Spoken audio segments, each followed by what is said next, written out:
Tihar jail से जिस तरह वीडियोस वायरल हो रही हैं, चाहे वो टिल्लू ताजपुरिया की हो, उससे प्रिंस तेवतिया का मर्डर का मामला हो, और बहुत तरह की सत्येंद्र जैन के टाइम में या और तरह की जो सोशल मीडियाज पर वीडियो आती हैं, उनको देखकर लगता है और ऐसा प्रतीत होता है कि कहीं ना कहीं बहुत बड़े लेवल पर रिफॉर्म्स की ज़रूरत है, चेंजेस की ज़रूरत है। जिस तरह से वहाँ पर स्टाफ डिप्लॉय होता है और उनका प्रशासनिक कंट्रोल जो है डिफरेंट एजेंसीज के पास है। वहाँ पर एक आईपीएस अधिकारी हैं जो शीर्ष पद होते हैं, डीजी प्रिजन्स, जिनके पास में तीनों जेल मंडौली, रोहिणी और तिहाड़ जेल का चार्ज होता है। वो एक आईपीएस ऑफिसर होते हैं और केंद्र सरकार द्वारा अपॉइंट उनकी होती है, पोस्टिंग होती है। एक स्टाफ वार्डर है जो 9 महीने की इनको ट्रेनिंग दी जाती है, जो आम भाषा में जिनको सिपाही बोल दिया जाता है।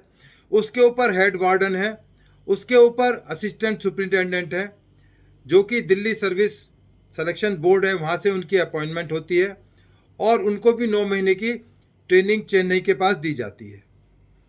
इसके अलावा एक और अजीब सी स्थिति है कि दिल्ली प्रशासन के, दानिक्स के कुछ ऑफिसर्स को वहाँ पोस्ट किया जाता है जो सुपरिंटेंडेंट और डीआईजी के लेवल पर होते हैं।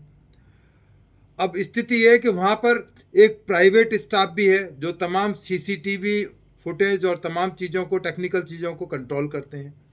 तो इस तरह की कई तरह की एजेंसियाँ, एक टीएसपी है, तमिलनाडु स्पेशल पुलिस, वो जितने भी आउटर जो उसकी बाउंड्रीज़ हैं, उनकी चेक पोस्ट हैं, उनको कंट्रोल करते हैं। जो इनमेट्स हैं, जब उनको तिहाड़ जेल के लिए या रोहिणी जेल, किसी भी जेल से बाहर लेकर जाया जाता है कोर्ट में पेश करने के लिए या मेडिकल के लिए, तो उनकी चेकिंग फ्रिस्किंग के बाद वो उनको हैंड ओवर कर देते हैं। अब वहाँ दिल्ली पुलिस का रोल शुरू होता है कि दिल्ली पुलिस का जो स्टाफ है, जिन 3rd बटालियन से, जो उनका जिनकी ड्यूटी है उनको अस्पताल लेकर जाना, उनको कोर्ट्स के अंदर डिफरेंट कोर्ट्स में पेश करना, ये इस तरह का एक हौच पौच सिस्टम वहाँ पर डेवलप हुआ है टाइम के रहते हुए कि अब तमाम चीज़ें निकल कर आ रही हैं। स्टाफ की हालत ये है कि जहाँ पर 400 इनमेट्स के ऊपर एक सिपाही है, जहाँ 6 इनमेट्स के ऊपर एक सिपाही होना चाहिए था। आप सोचें कि कहाँ 6 इनमेट्स के ऊपर एक सिपाही, जो स्टैंडर्डाइजेशन किया गया है, और 400 इनमेट्स पर एक सिपाही है आज की डेट में। कैसे कंट्रोल कर पाएगा, कैसे चेक कर पाएगा एक सिपाही? उसके अलावा तमाम सीसीटीवी फुटेज और तमाम जो टेक्निकल सर्वेलेंस की चीज़ें होती हैं, उनका कंट्रोल कहीं और है। कोऑर्डिनेशन की बहुत भारी कमी है।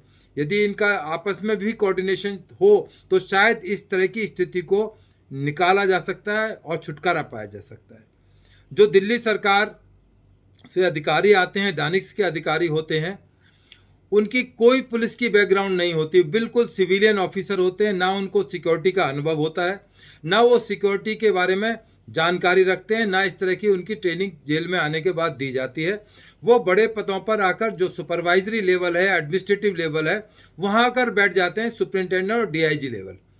तो वो किस तरह से जो वहाँ पर वार्डर है, हेड वार्डर है या असिस्टेंट सुपरिंटेंडेंट है, कैसे उनको कंट्रोल करेंगे? क्योंकि उनकी ही अपनी जानकारी नहीं है, उनको किसी तरह की ट्रेनिंग, स्पेशलाइज ट्रेनिंग से नहीं गुजरना पड़ा। वो एक सिविलियन अफसर थे, उनको केवल सरकार ने वहाँ पर उनकी पोस्टिंग कर दी है, तो उनको वहाँ पर अपनी जिम्मेदारियों को निभाना पड़ रहा है। तो बहुत सारे कारण हैं जिसकी वजह से वहाँ पर इस तरह के incident repeatedly of and on हो रहे हैं। अभी आपने देखा कि जिस तरह से टिल्लू ताजपुरिया के साथ में अटैक किया गया, उनको जेल के अंदर 96 बार उनको चाकू भोंका गया। जो इंटेलिजेंस है, वहाँ भी एक इंटेलिजेंस का सिस्टम है और उनको अलग अलग जेल में रखा जा सकता था। दिल्ली में 3 जेल है, मंडौली, रोहिणी, उनको वहाँ शिफ्ट किया जा सकता। तो कहीं ना कहीं कोऑर्डिनेशन की कमी है, क्योंकि जेल के अंदर केवल अल्फ़ाबेटिकल तरीके से उनको रखा जाता है। तो ये ज़रूरी नहीं है, इस क्रम को तोड़ना होगा। पुराना जो सिस्टम है उसको तोड़कर नया सिस्टम लाना होगा, तभी कामयाबी मिल पाएगी। अदरवाइज इस तरह की चीज़ें आती रहेंगी। आपने देखा सुकेश चंद्र के केस में कैसा हुआ। तमाम जो चीज़ें हैं वहाँ से अंदर मोबाइल चले जाते हैं, इवन ड्रग्स चली जाती हैं, बहुत सारी फैसिलिटीज़ दी जाती हैं। जिस तरह सत्येंद्र जैन के केस में हुआ कि उनको मसाज दी गई। अब जो और बड़े बड़े लोग वहाँ पर जेलों के अंदर आर्थिक अपराधी बंद होते हैं, वो पैसे के दम पर सब कुछ वहाँ पर अवेलेबल हो जाता है। ये और कुछ छिपी बात नहीं है। और मैं दिल्ली की बात नहीं कर रहा हूँ, हिंदुस्तान की तमाम जेलों में कमोबेश यही स्थिति है। तो इनको सुधारने के लिए कहीं ना कहीं सेंट्रल गवर्नमेंट को, हालांकि स्टेट गवर्नमेंट है, इंटरवीन करना चाहिए। कोई ना कोई ऐसा रास्ता अख्तियार करना चाहिए जिससे कि इनके ऊपर लगाम लगाई जा सके और कोई ऐसा रास्ता निकाला जा सके कि तमाम जेलों में एक कोऑर्डिनेशन हो और वक्त रहते जो बद से बदतर स्थिति होने लगी है उसको सुधारा जा सके। कोई कमीशन बनाया जाए जिसकी रिकमेंडेशन तमाम जेलों पर लागू हो और अकॉर्डिंगली उसमें काम हो सके और इस तरह की घटनाएं ना हो, क्योंकि पब्लिक का जो विश्वास है इस सिस्टम से धीरे धीरे समाप्त हो जाएगा और बड़ा मुश्किल, प्रशासन के लिए मुश्किल होगी, सरकार के लिए मुश्किल होगी, जनता के लिए मुश्किल होगी। हालांकि इन तमाम चीज़ों में एफआईआर दर्ज की जाती है, इन्वेस्टिगेशन की जाती है और जो भी अपराधी, जो भी रेस्पॉन्सिबल हैं उनकी खिलाफ कार्रवाई की जाती है।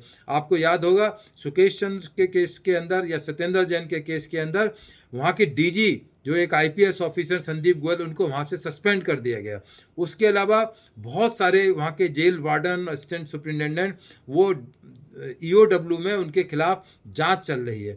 उसके अलावा बहुत सारी डिसिप्लिनरी जो एक्शन है उन जो सरकारी वहाँ पर एम्प्लॉयज़ हैं उनके खिलाफ लिए जा रहे हैं। तमाम चीज़ों की जानकारी ली जा रही है कि ये जो सीक्रेट चीज़ें हैं, जो सीसीटीवी फुटेज हैं, कैसे वायरल हो जाती हैं, कैसे प्राइवेट लोग उसका मिसयूज़ करते हैं। तो ये तमाम चीज़ें जांच का विषय हैं और यही नहीं, पूरे हिंदुस्तान में जांच होनी चाहिए। पब्लिक को एक विश्वास होना चाहिए कि जेल के अंदर बिल्कुल सुरक्षा पूरी तरह 100% सिक्योर्ड रहेगी। तो मैं इन्हीं शब्दों के साथ धन्यवाद।